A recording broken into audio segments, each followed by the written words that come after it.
Assalamu alaikum wa rahmatullahi wa barakatuh. It's good to have you back with us at Somaliland National Television. This is the English news with me, Mohammed Adam. Let's take a look at the main stories making headlines. Minister of Presidency attends a fundraising event for the Erigava Road in Saudi Arabia. The Somaliland Beverage Industries provides a donation for the children at the orphanage centres located across Somaliland. Mayor of Hargeisa reaffirms the local government's commitment to improving social services. Israel calls up 16,000 reservists and promises to complete its mission.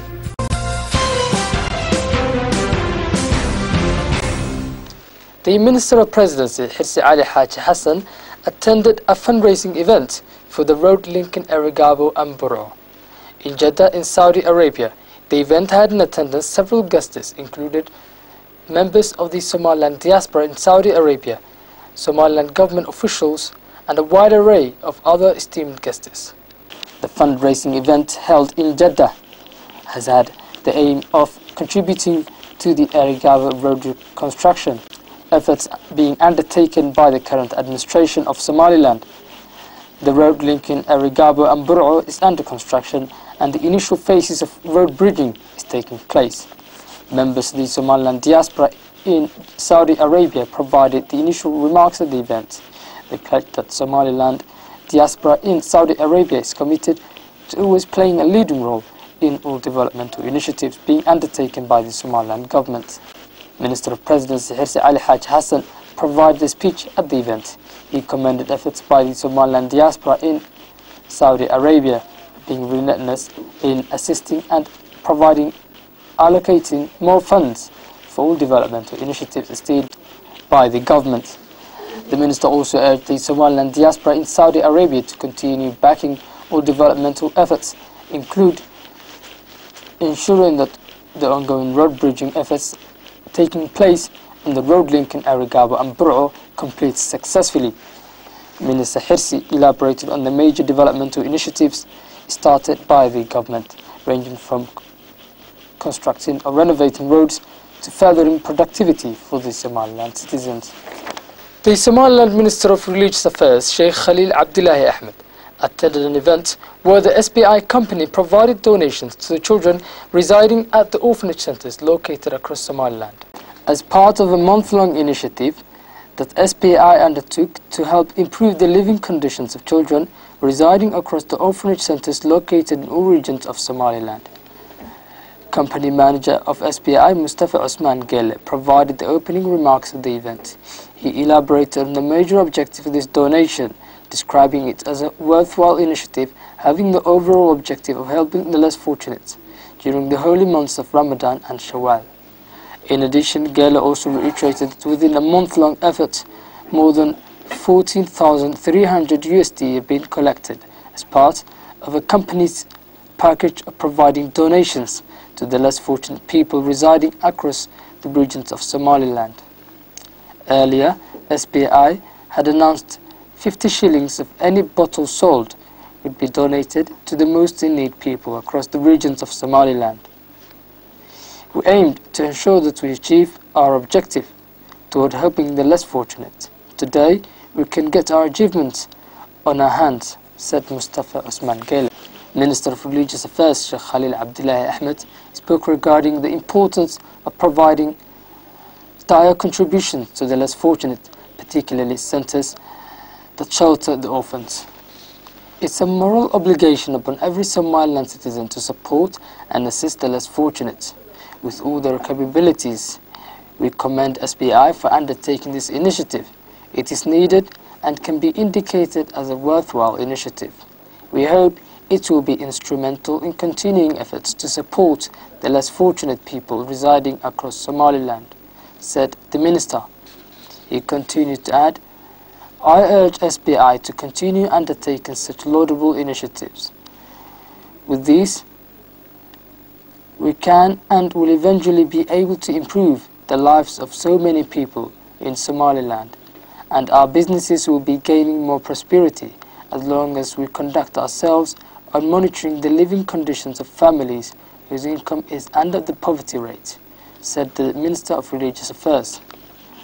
Other keynote speakers at the event stated that Somaliland citizens need to follow suit and are sought to work hard in playing a leading role in the developmental efforts that the Somaliland government undertakes to boost the development and the prosperity of Somaliland.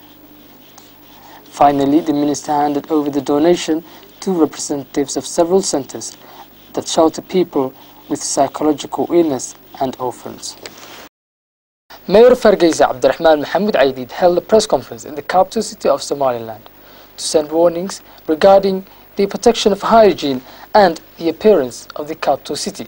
Mayor Abdirahman Sultalko called for the immediate improvement of electricity services provided by electric companies that operate in the capital city by first putting emphasis on shifting the wiring systems with the new trend of underground wiring electricity. Abdirahman Sultalko at first reaffirmed the local government's commitment and dedication to enhancing the appearance of the districts and neighborhoods of the capital city. He stated that it is a paramount priority for the local government to increase the beautification efforts that the local government has and continues to conduct throughout the districts of Somaliland. The Mayor Abdirahman Mohamed Aidid called on the residents to preserve environment and sent specific warnings to the business people whose shopping areas have been wrongly built on the pavements of the capital city. The Mayor added that he is urging those residents to seriously follow these orders. Otherwise, the local government will carry out operations to demolish any building or shopping centre illegally built around the roads of the capital. Mayor Abdirahman Sultalko urged the residents to further boost efforts aimed to enhance the cleanliness and beautiful appearance of the Somaliland capital. One of the areas the mayor focused on in the press conference included the proper disposal of waste, which in many cases the local governments have operated on ensuring that trash is removed properly to make sure that cleanliness of the capital is restored and the health of the capital residents remains unharmed. Members of the Somaliland diaspora in Holland, united under a common umbrella known as Duxi, provided donations to the psychologically ill citizens residing at Gabile's mental hospital. The mayor of Gabile spoke at the event. He commended efforts of Duxi umbrella and the Somaliland diaspora from the Netherlands. Deputy Governor of Gabile also spoke at the event. He stated that the mental hospital in Gabile needed such a donation, and that the donation that the Netherlands Somaliland diaspora provided will be instrumental in bettering the lives of people residing in the mental hospital. Members of Duxi also elaborated on the major objective of providing such a donation to those mentally ill citizens in the mental hospital of Gabile. You're still tuned into the English news on Somaliland National Television, the only Somali-speaking channel with an English news. And now for the main international headlines in detail.